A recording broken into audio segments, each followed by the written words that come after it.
జై శ్రీరామ్ అందరికీ నమస్కారం వెల్కమ్ టు న్యూస్ అఖండ నేను మీ కస్తూరి శ్రీధర్ మిత్రులారా చాలామంది పనికిరాని దాన్ని చెత్తతో పోలుస్తారనమాట అలాంటి చెత్తతోనే ఇప్పుడు మన మోడీ ప్రభుత్వం అద్భుతాలు చేసి చూపిస్తుంది ఈ న్యూస్ చూడండి ఒకసారి సూపర్గా ఉంటుంది అట్లే ఓకేనా అభివృద్ధికి చెందినటువంటి విషయాలను మేము వీడియోల రూపంలో మీకు అందిస్తే ఎవరు కూడా సరిగ్గా ప్రోత్సహించడం లే చెప్పాలంటే చాలా బాధగా ఉండదు ఎక్కువ వ్యూస్ కూడా రావడంలే ఏదైనా అదిగో వాళ్ళు కొట్టారు వీళ్ళు కొట్టారు అమ్మ వాళ్ళు ఏదో చేసేసారంటే తప్పనిచ్చి ఏదైనా అభివృద్ధికి సంబంధించో ఇట్లాంటి ఏదైనా న్యూస్ చేస్తే అసలు పట్టించుకోవడంలే మేము రాత్రనక పగలనక కష్టపడి మన దేశంలో జరుగుతున్నటువంటి అభివృద్ధికి సంబంధించినటువంటి వార్తలను సేకరించి వాటిని రీసెర్చ్ చేసి మరి మీ ముందుకు తీసుకొస్తున్నాం ఇందుకోసం మేము చాలా కష్టపడాల్సి వస్తుంది మేము చెమటోడ్చి ఈ అభివృద్ధి కార్యక్రమాలకి సంబంధించినటువంటి న్యూస్ను ఏరి కోరి మీ ముందుకు తీసుకొస్తున్నాం కానీ ఆ వీడియోలను సరిగ్గా ఆదరించడంలే అలాంటి వీడియోలను మీరు లైక్ చేసి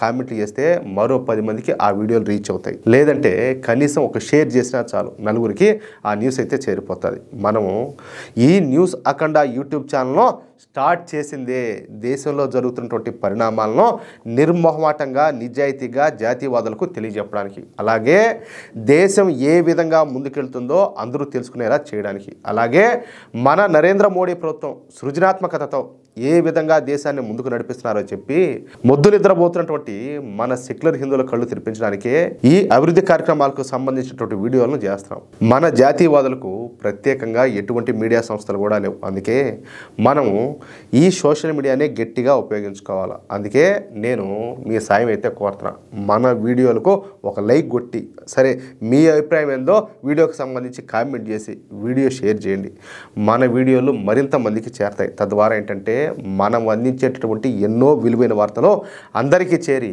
అందరిలో కూడా మార్పు వచ్చే అవకాశం ఉంటుంది ఈ మహాయజ్ఞంలో మాకు మీ వంతు సహకారాన్ని అయితే అందించండి అర్థమవుతుందా సరే అదే సూడో సెక్యులర్లో నడిపించేటటువంటి యూట్యూబ్ ఛానల్ చూడండి వాటికి ఎన్ని వ్యూస్ వస్తాయో కాకమ్మ కబుర్లు చెప్తా దేశానికి వ్యతిరేకంగా మాట్లాడతా భారతదేశంలో మెజారిటీ ప్రజలైనటువంటి హిందూ సామాజిక వర్గానికి వ్యతిరేకంగా మాట్లాడతా గాలిని పోగేసి వీడియోలు చేసే ఈ సూడో సెక్యులర్లకు పెద్ద సంఖ్యలో వ్యూస్ వస్తున్నాయి చెప్పాలంటే వాళ్ళు విపరీతంగా అబద్ధ ప్రచారాలన్నీ కూడా చేస్తారు మనోళ్ళు ఏంటంటే ఎగబడి వాటిని చూస్తారు ఊరినైనా మనము ఒక నిజాయితీగా ఒక వార్తను సేకరించి దాన్ని అందిస్తూ ఉంటే ఇది చూడండి బాబు అంటే ఇది వదిలేసి ఎవడో మన దేశానికి వ్యతిరేకంగా మన సనాతన ధర్మానికి వ్యతిరేకంగా మాట్లాడుతూ ఉంటే అందరూ ఎగబడి దాన్ని చూస్తారు వాళ్ళు వద్ద వాది ఇట్ట మాట్లాడింది వాడు ఇట్ట మాట్లాడినాడు నువ్వు ముందు వాస్తవం కదా తెలుసుకోవాలా అబద్ధాల కోతలతో నీకేం పని కానీ మన జాతీయవాద యూట్యూబ్ ఛానల్స్కు సరిగ్గా వ్యూస్ అయితే రావడంలే అంటే తప్పు ఎవరిలో ఉండదు మీరే ఒకసారి ఆలోచించండి దయచేసి అర్థం చేసుకొని సహకరిస్తారని చెప్పేసి మిమ్మల్ని అందరినీ కూడా కోరుకుంటున్నా ఇక విషయం లేకొస్తే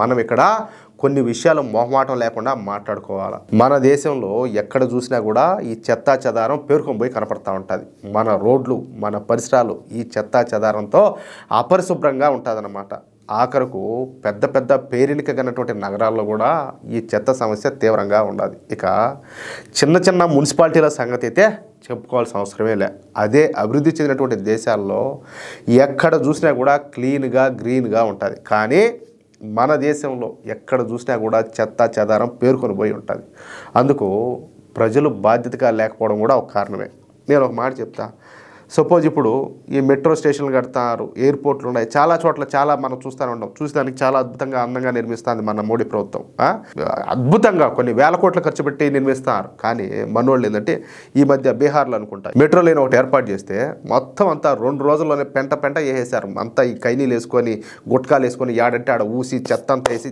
మార్చేశారు మనుషులమా మన పశువులైనా మేలు కదా వాటికి అలవాటు చేస్తే ఏడ పేడ పెట్టాలా ఏడ పెట్టకూడదు అనేది వాటికి ఒక క్లారిటీ అనేది ఉంటుంది అంటే మనం వాటిని నేర్పించే కొద్దీ కుక్కలైనా కూడా ఏడంటే ఆడ ఉచ్చబోయవు ఏడంటే ఆడ ఇంకో పని చేయవు కానీ వాటికంటే ఇంకా హీనమా మన బతుకుల ఇప్పుడు దేశాన్ని మనం నీట్గా పెట్టుకోవాల్సింది పోయి ఇంకా మనం పాడు చేస్తామంటే ఇంకెప్పుడు మారేది ఇప్పుడు దేశం మారాలంటే ముందు మనం మారాలా మన ఆలోచనలు మారాలా అవునా కాదా మన దేశంలో మున్సిపల్ సిబ్బంది సరిగ్గా పనిచేసినప్పటికీ కూడా ఈ చెత్తా చెదారాలను ఎక్కడ డంపింగ్ చేయాలనేది కూడా మరొక పెద్ద సమస్యగా మారిపోయింది వాళ్ళైతే మాత్రం మనుషులు కదా ఏం చేస్తారు వాళ్ళు ఒక పక్కన వాళ్ళు క్లీన్ చేసుకుంటా పోతా ఉంటే నువ్వు ఇంకొక పక్క చెత్త వేస్తావంటివి ఈ చెత్త అంతా పేరుకొని పోతా ఉండే చెత్త ప్లాస్టిక్ వ్యర్థాలన్నీ కూడా ఈ చెత్తా చెదారం మూలంగా మనం తాగేటటువంటి నీళ్లు కూడా కలుషితం అయిపోతున్నాయి. ప్రజలు రోగాల బారిన పడతారు.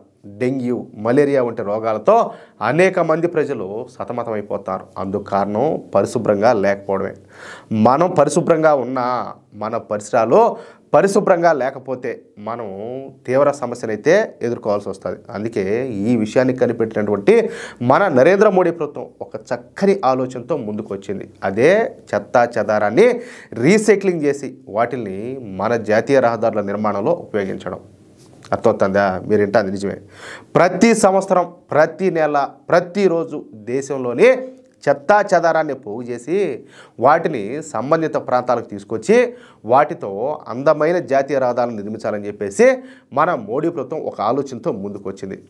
అనుకున్నదే తడవుగా ఇప్పటి వరకు ఈ చెత్తా చెదారాలతో దేశంలో పెద్ద ఎత్తున ఈ జాతీయ రహదారుల నిర్మాణాన్ని అయితే కేంద్ర ప్రభుత్వం చేపడుతుంది. ఈ క్రమంలో ఇప్పటి వరకు 80 లక్షల టన్నుల వ్యర్థాలను ఉపయోగించి కొన్ని వేల కిలోమీటర్ల జాతీయ రహదారుల నిర్మాణాలను పూర్తి చేశారు. తద్వారా ఏంటంటే వేల కోట్ల రూపాయల ప్రజాధనాన్ని ఆదా చేయడమే కాకుండా దేశంలో చెత్తా చెదారాలతో ఎటువంటి ఇబ్బంది కూడా లేకుండా వాటిని పూర్తి స్థాయిలో వినియోగిస్తున్నారన్నమాట.